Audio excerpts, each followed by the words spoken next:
মুখ্যমন্ত্ৰী মহোদয় আপোনাৰ ল'ৰা ছোৱালীয়ে কিমান মদ্যপান কৰে, স্বাস্থ্যমন্ত্ৰী ডাঙৰীয়া আপোনাৰ আত্মীয় কিমান মদ্যপান কৰে, অসম চৰকাৰৰ যি মুৰব্বীসকল আছে আপোনালোকৰ পৰিয়ালৰ ল'ৰা ছোৱালীয়ে কিমান মদ্যপান কৰে।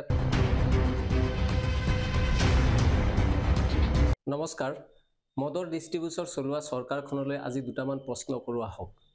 তেওঁলোকে যে দুদিন পিছে পিছে মদৰ বিক্ৰী বৃদ্ধিৰ বাবে নিৰ্দেশনা প্ৰদান কৰি আছে, তাৰ পূৰ্বে তেওঁলোকে এইটো প্ৰকাশ কৰিব লাগে যে মন্ত্ৰীসকলৰ মুখ্যমন্ত্ৰীৰ ল'ৰা ছোৱালীয়ে কিমান মদ্যপান কৰে, মন্ত্ৰীসকলৰ ল'ৰা ছোৱালীয়ে কিমান মদ্যপান কৰে, তেওঁলোকৰ পাৰ্টিৰ যিবিলাক শীৰ্ষ পৰ্যায়ৰ নেতা আছে তেওঁলোকৰ ল'ৰা ছোৱালীয়ে কিমান মদ্যপান কৰে, আমোলা বিষয়াৰ ল'ৰা ছোৱালীয়ে কিমান মদ্যপান কৰে।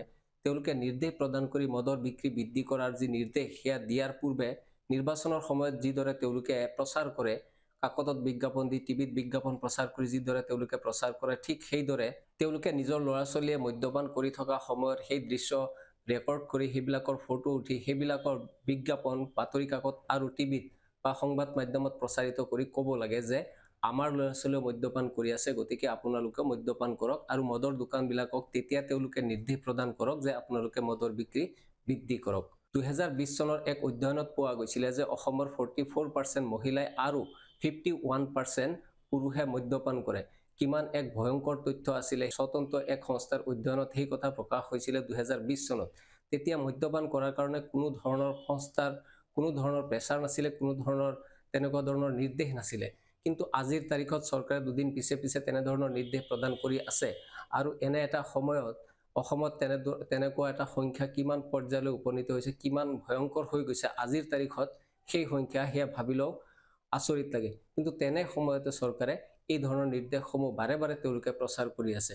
গতিকে তেওঁলোকে যদি ইয়াৰ ওপৰতে নিৰ্ভৰ কৰিব, মদ্যপানৰ ওপৰতে বা মদৰ বিক্ৰীৰ ওপৰতে যদি তেওঁলোকে চৰকাৰ চলাব বিচাৰিছে আৰু ৰাজহ বৃদ্ধি কৰাৰ কাৰণে, ৰাজহ সংগ্ৰহ কৰাৰ কাৰণে তেওঁলোকে যদি এই প্ৰচেষ্টা চলাব বিচাৰিছে, তেনেহ'লে আমি এই প্ৰশ্ন কৰাত অসুবিধা ক'ত যে আপোনালোকৰ ল'ৰা ছোৱালীয়ে কিমান মদ্যপান কৰে, আপোনালোকৰ পৰিয়ালত কিমান মদ পান চলে, আপোনালোকৰ আত্মীয়সকলৰ মাজত কিমান ধৰণৰ তেনেধৰণৰ এলকহল কনজাম্পশ্যন হয়, সেই তথ্যসমূহ আপোনালোকে প্ৰদান কৰক।